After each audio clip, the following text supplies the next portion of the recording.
dear viewers, for joining us in this edition of the 6 p.m. prime time newscast on Équinoxe Television, broadcasting from Cameroon's economic capital, Douala.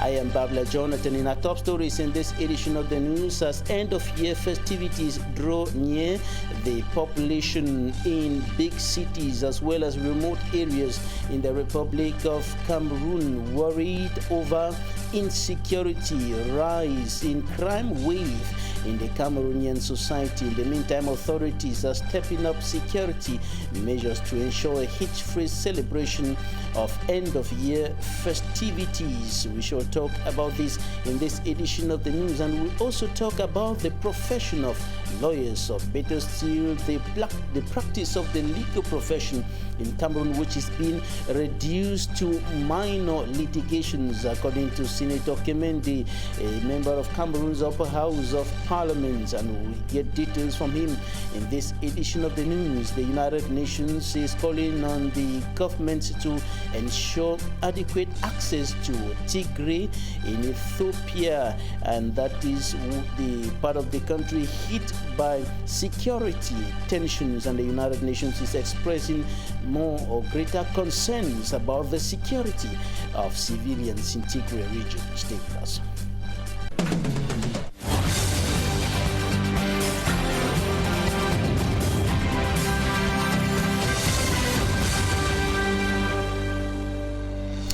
There are growing concerns about security of inhabitants of big cities as well as hinterlands in the Republic of Cameroon as end-of-year festivities draw near, with high crime wave being observed in the Cameroonian society. In the meantime, authorities are also stepping up security measures to ensure a hitch-free celebration of end-of-year festivities. It is, of course, the situation in Banga, in the Mongo Division, littoral region of the country, where security and defense forces as well as administrative authorities are stepping up measures, but high crime wave is still a major problem, a major preoccupation of inhabitants of that part of the Mongo Division. Smanjik and Gebe report.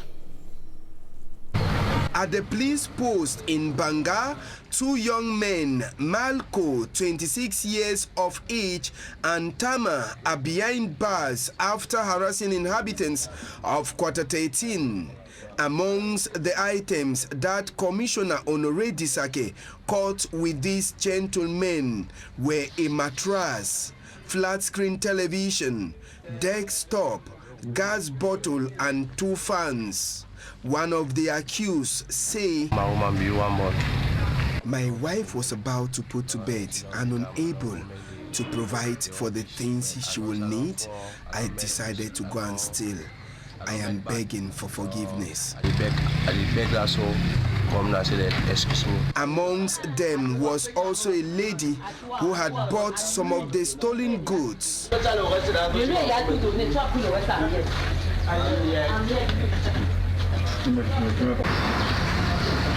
At the Gendarmerie Brigade, still in Banga, Zilin Assis presented 2 persons suspected in stealing from cocoa farmers.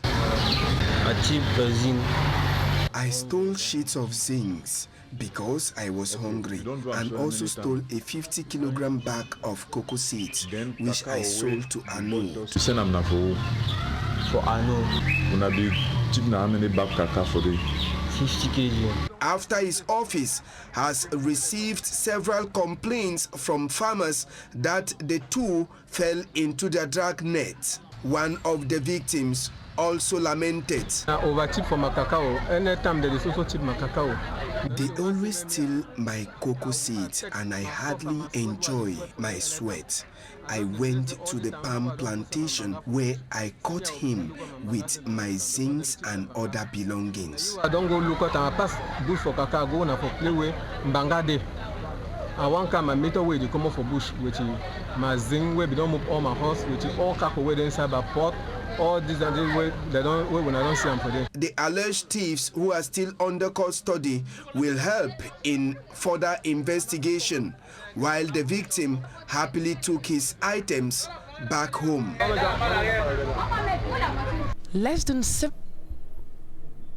A member of Cameroon's upper house of parliament, Senator Kemendi Henry Gamze of the Social Democratic Front, says that the legal profession in the Republic of Cameroon has come under serious attack in recent times, with the legal profession being gradually reduced to minor litigations, in his opinion, according to what is being put in place by administrative authorities and laws that are also in favor of reducing the practice of the legal profession to minor litigations. Take a listen to Senator Kemendi. He spoke to the Inside. Happening now is that the lawyer's domain in Cameroon is being eroded on daily basis. It's eroded on daily basis. And the unfortunate thing is that the state, the government that is supposed to protect its own professional lawyer, is equally participating in that erosion. Come to think about it, formerly we used to have litigation over land matters. When individual neighbors, they have litigation, conflict over their land, parcels of land, they used to go to court, and the court the evidence will be adduced, and the court, trained magistrates, will adjudicate over those issues and give judgment to the person who deserves judgment. Nowadays, what has happened? That particular domain of litigation has been taken and given to the administration. Land consultative boards are presided by a non-lawyer, somebody who is a lawyer, or somebody who is not trained to handle disputes, who is not trained to assess evidence with the eyes of a legal practitioner, is now adjudicated over land matters and given. That's why every day we have conflicts over land. Even the decisions are appealed against, and some people, even though the judgments are given, land certificates exist, but they are cancelled on daily basis because of all those. They are poorly managed at the level of the litigation process before the land consultative board. And there are also issues of taxation and security, or better still, criminal experts. That is not only that. Come to think about even the communal land disputes. That's why you should have inter-village land disputes between one village and the other. It has been given to committees that have been created when the villages are within the same community, the same subdivision, by commission. The commission has been created, headed by the DO. If it is between two divisions, headed by the SDO, between two subdivisions, headed by the SDO, between two divisions, headed by the governor, those commissions they do the jobs of lawyers, and they do decide over things that could have been legal issues. Come to think about it, when government department have matters before the law courts, the bar law has been crafted by the government, and they have been given the right to play the job of to represent the various government departments before the court. There are other domains where there are no lawyers. They have given the domains to the agent d'affaires, and even in the towns, agent d'affaires to have right to do what the lawyer does officially, what the lawyer is supposed to do, that of representing clients and being paid for representing those clients. That's the lawyer's domain. There are other experts who have been created now, like criminal law experts. We will think that they were created just to be called upon as experts to come and give evidence, or to come and go and work on behalf of the court, or investigate and get evidence, come and produce in court as an expert, so a lawyer can use it. But they are instead coming and defending individual clients and be taking fees from individuals and defending them as if they are lawyers. They have created their own association, which is equal to the bar association. Almost to the bar association. And the most embarrassing situation is that they are wearing wigs. Their attire carries the wig, of which the wig, they don't know the tradition, they don't know what the wig symbolizes as far as legal practice is concerned. They are given the right to wear a wig, and they take oath, and they're wearing a wig that belongs to a lawyer traditionally, and they don't know the symbolism of that wig. They are there practicing as lawyers.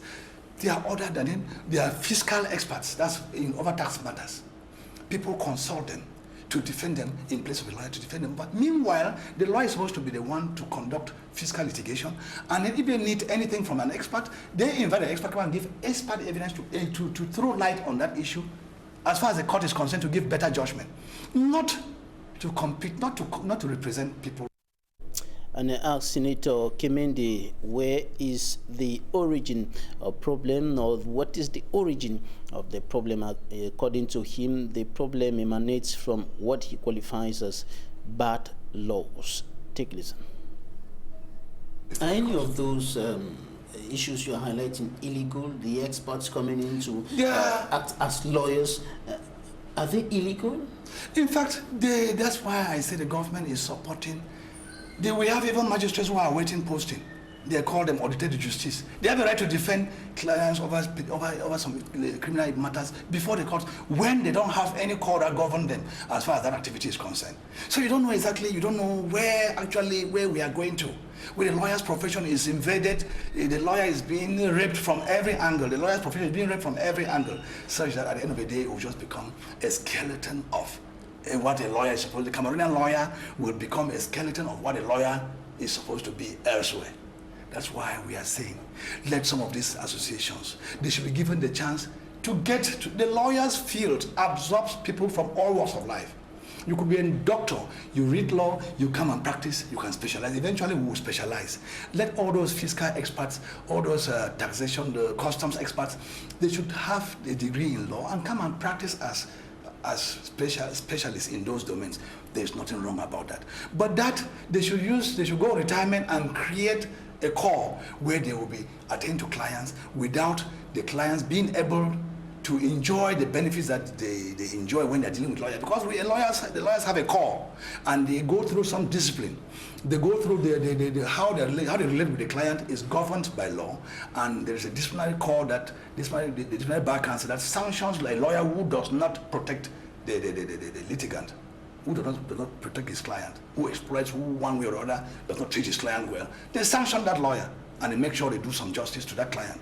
Now the functioning of those institutions, those institutions, they are not controlled. Those experts, are they not backed by the law? They are backed by the law, but what we are saying, they are backed by the law. That's why we are saying. So you're saying that the laws are bad? The laws are not good. The laws are crafted with an intention to erode the lawyer's field of activity. They are created with an intention to help some class of persons have a job after they have served the government, to be able to exercise their technical know-how as professionals in a domain that lacks control. As far as the legislation is concerned, you don't make the legislation that they are created as they are fiscal experts or they are experts in customs issues, but they don't have the structure like the Cameroon Bar Association has to protect the litigant when he is caught in a web vis-a-vis his so-called expert. You see, it's only the government that will come in and maybe through prosecution that they will now control. But then we have, in the bar, we have the code of ethics, the internal rules and regulations of the bar that govern the lawyer's discipline vis-a-vis his client. That protects the user of the services of a lawyer. It protects him because when there is any default by the lawyer, he is sanctioned.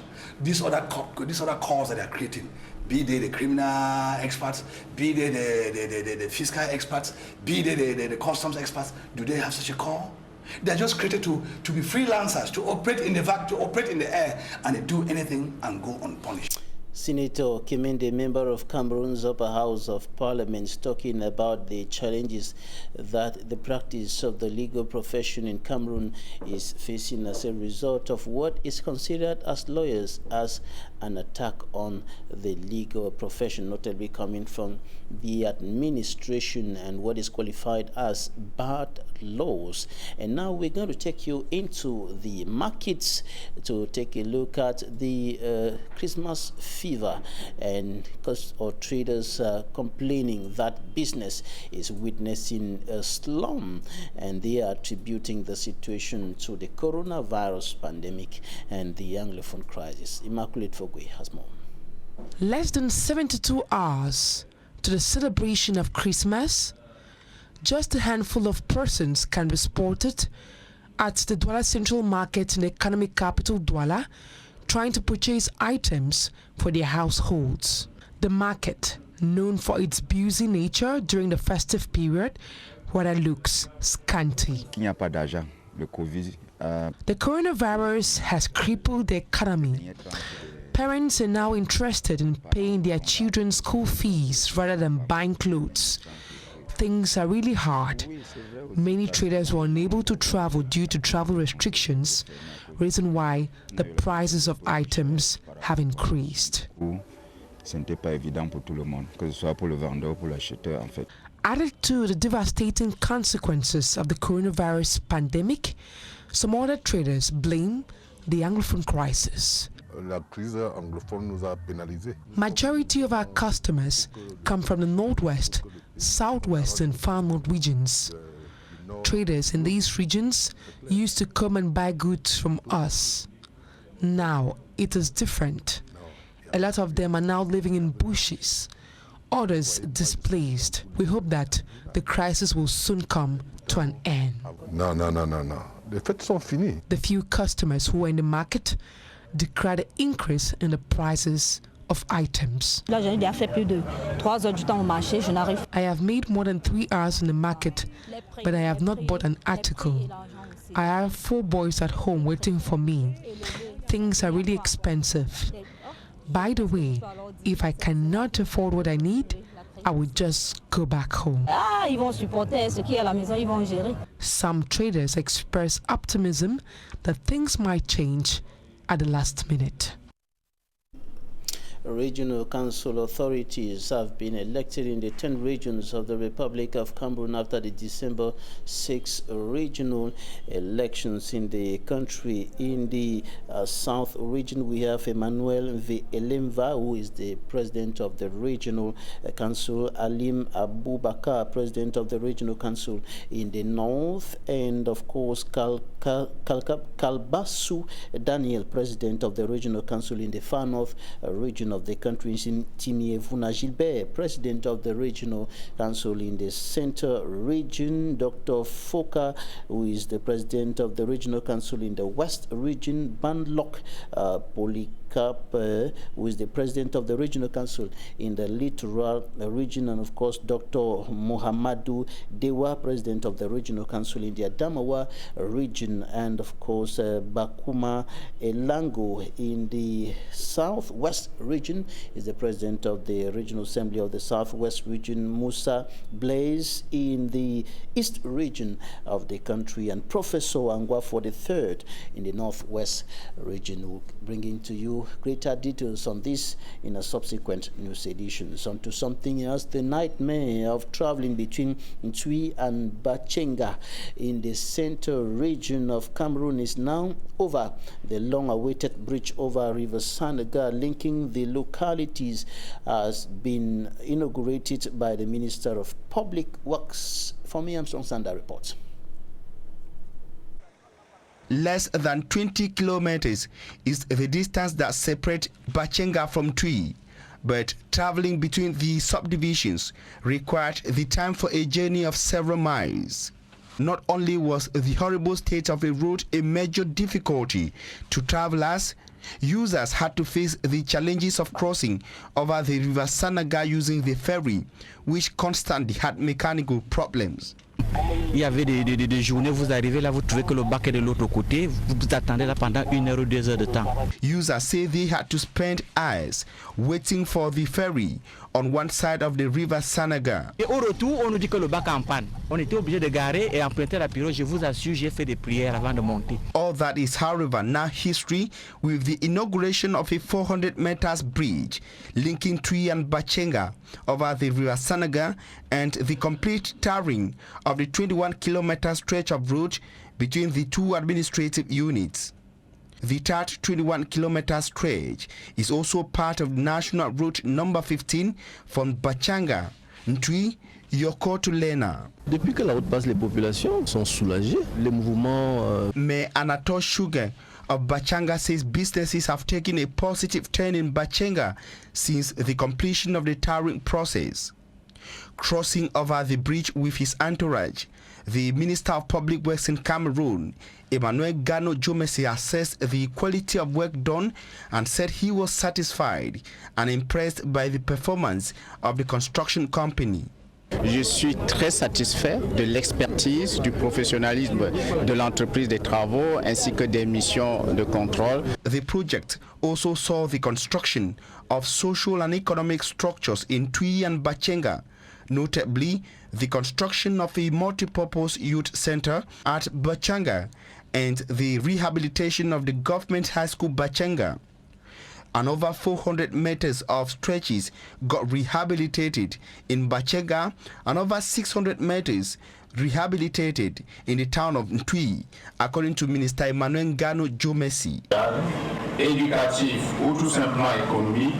The wish of the local inhabitants in the area is to see the tarring extended to the other stretches of the National Route number 15. Environment stakeholders in the Republic of Cameroon are stepping up efforts to reduce emissions from deforestation and forest degradation in the Republic of Cameroon. This is what brought together the stakeholders from government, the private sector, and international partners like the Worldwide Fund for Nature in a two-day workshop here in Cameroon's economic capital, Douala. And today we are receiving Clotilde Gomba. She is the country director of the Worldwide Fund for Nature, WWF. You're welcome. Thank you for inviting me to this newscast. It's a pleasure.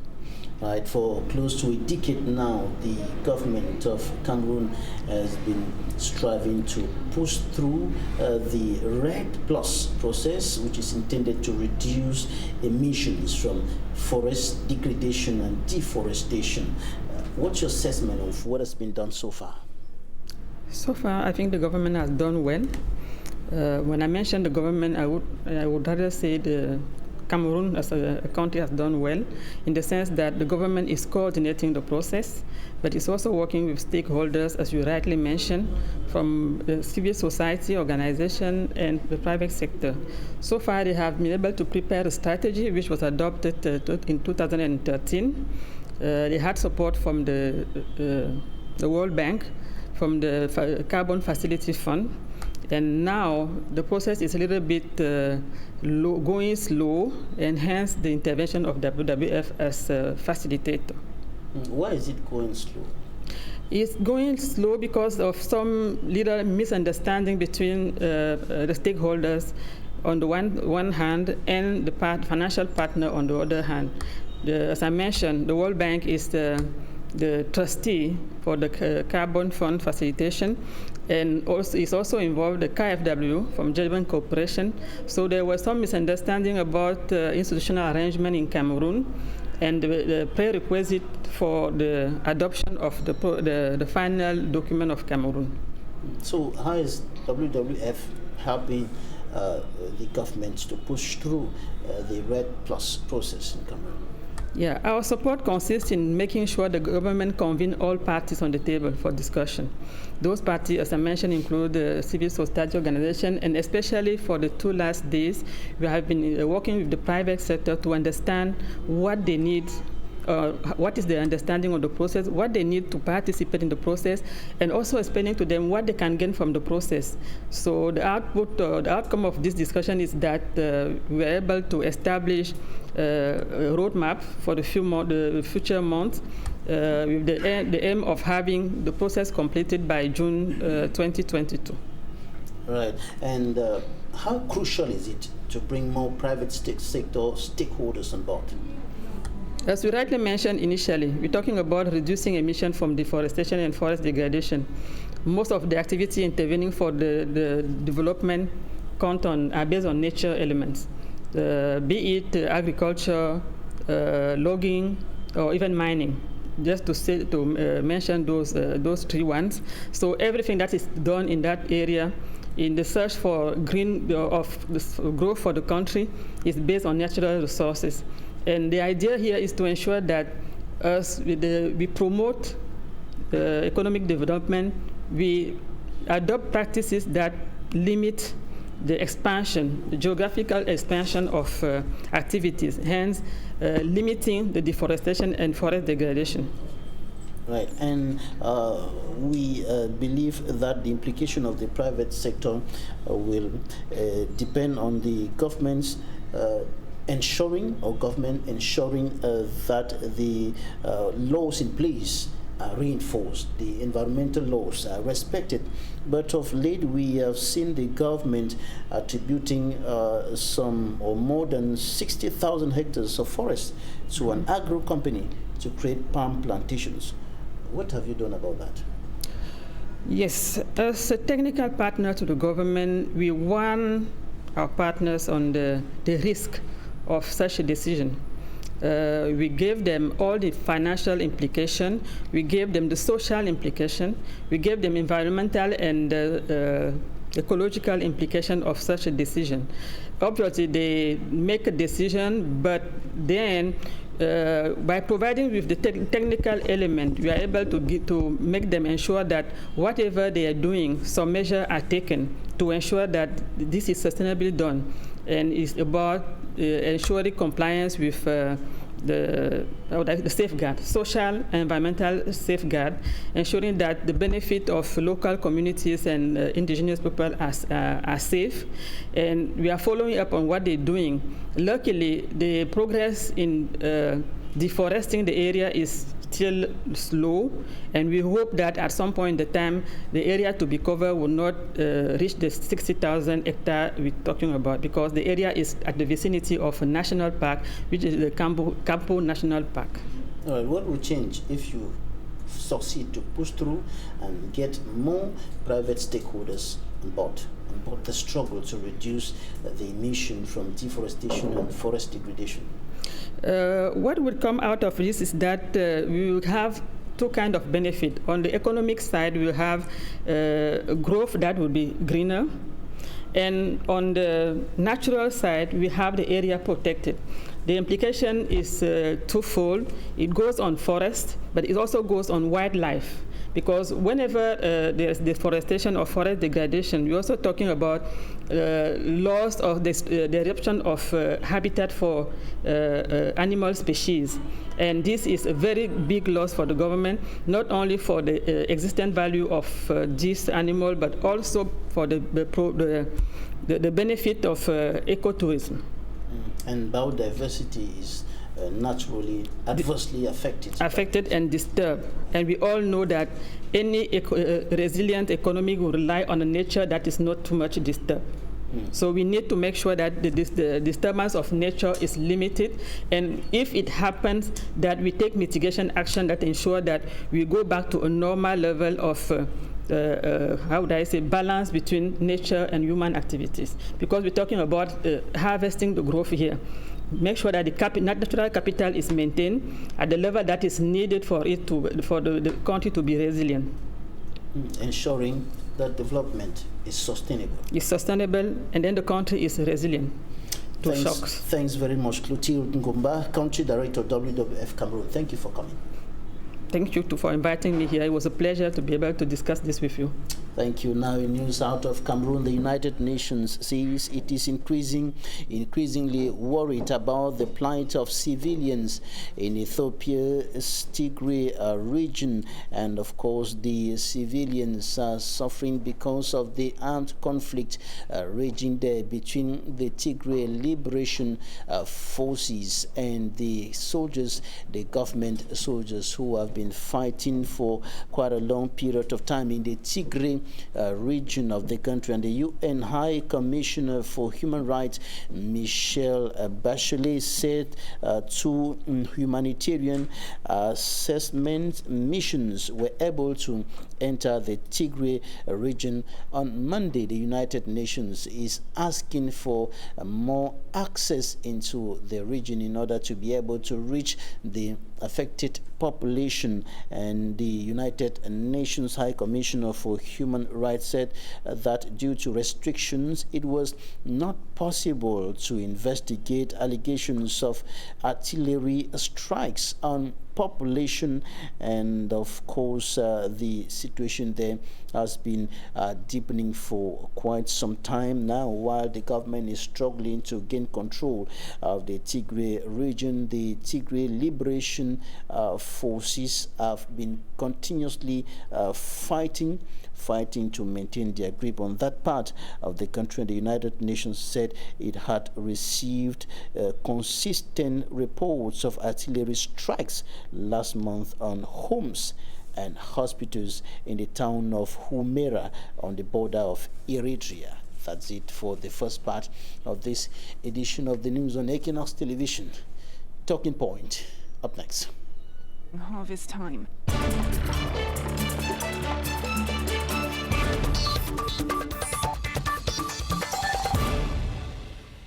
We're receiving a senior political scientist, Professor Elvis Ngole, who is the coordinator of the CPDM Academy, the CPDM political powerhouse. Professor, you're welcome. Thank you, Mr. Babila, and it's a great pleasure to be back on Equinox. I would like to seize this opportunity to wish you and the entire Equinox organization and your TV audience Merry Christmas and Happy New Year in advance. We thank you for coming, Prof. When I was calling you, I wasn't too sure because some CPDM communicators have been prohibited from coming to Equinox Television. Do you know about that decision? Well, I've heard something to that effect, but not that I'm aware that it exactly what are the circumstances. But as you know, the CPDM is a Republican party, a democratic party which believes in freedom, and I share in these values and these principles, and maybe what you're referring to has to do with a particular program or context or so, but I belong to the CPDM for its principles, for its values, and for its goals. And some of the people have not been able to come here. Some of them who came were later faced some kind of disciplinary strikes on them. Oh, I'm not aware that any CPDM militant faced a disciplinary order or sanction for coming here, because I was one of the rapporteurs of the last disciplinary council, and I didn't. I don't think there was any dossier that had to do with what you're saying, because the CPDM party believes in freedom, promotes freedom, and that is one of the core values of the party. And I think the CPDM is not the party that will stop the freedom or the liberties of others, not to talk of its own militants, because the party thrives on those values. All right, Prof, let's go to the northwest and southwest regions, and why not the 10 regions of the country where the regional authorities have been elected. The elections took place today. Indeed. And what's the signal after that election as far as the implementation of the new decentralization code is concerned? Yeah, Mr. Babila, to be frank with you, this day, the 22nd of December 2020, will go down in the annals of the history, the political history of Cameroon, as a day that has value, because with the elections of the executives of the 10 regions of our country, decentralization has been given more meaning, more value in terms of real concrete effectiveness, and new powerful leaders have been elected in the 10 regions, such as has never happened before. So we are seeing with the elections of these regional executive bureau members today, decentralization is concrete, is effective, and we have new political leaders who have executive, deliberative, and legislative powers in their own region, something which has never happened in Cameroon before. And so decentralization has been taken another notch upwards. But at the same time, these elections have signaled, or these elections of the new leaders, regional leaders, have signaled the effective launching of the special status for the northwest and southwest, because decentralization carries with it powerful advantages and powerful benefits and powers. But the special status carries additional powers. In other words, more powers than the decentralization gives. And so the Northwest and Southwest regions should be happy that new leaders have been elected in the Northwest and the Southwest today, and within the framework, the spirit and letter and the framework of the special status, these new leaders will begin work to ensure that decisions are taken at the levels of the Northwest and Southwest regions to be able to solve problems that are local, that are regional, problems that have to do with their ways of life, their cultures, their histories, their tourism, their sanitation, their health, their education, their legal matters, their chieftaincy, traditional, customary matters. These are what the special status gives. The chiefs have more powers and direct powers. The chiefs will be consulted on chieftaincy matters, and the regional councillors and their regional executives will enjoy the kinds of powers they've never seen before. But for the other 8 regions, or for all the 10 regions, decentralization has given powers to new leaders in the 10 regions to exercise these powers which hitherto were only exercised in Yaoundé. So indeed, with the elections today of these regional bureau members, power to the people is effective in Cameroon. Power has been devolved, power has been transferred, and I'm sure resources too will go along with those powers. Because there are worries about the fact that the power and whatever the resources have been transferred to the people who have been or the institutions, or will be transferred to the institutions. The people will be elected, all of the people from the CPDM. And there are worries of a continuation of a system that, according to some analysts, has been unproductive. No, those analysts, I think they're either, those analysts who say that it has been unproductive are analysts who are either pessimistic, or perhaps they think that with the freedom they've got, they can say what they want to say. They are free to say so, but really facts on the ground do not show that it has been unproductive, because here we are. The Constitution, the laws, and the President of the Republic has committed himself to a decentralized Cameroonian unitary state, where powers have been devolved and transferred from Yaoundé to the regions and to the local councils. This has become effective with the last municipal elections. It has become effective with the elections of the regional elections of December 6th, and today, December 22nd, we see more effectivity with the election of the regional bureau members. If this is not production, what is it?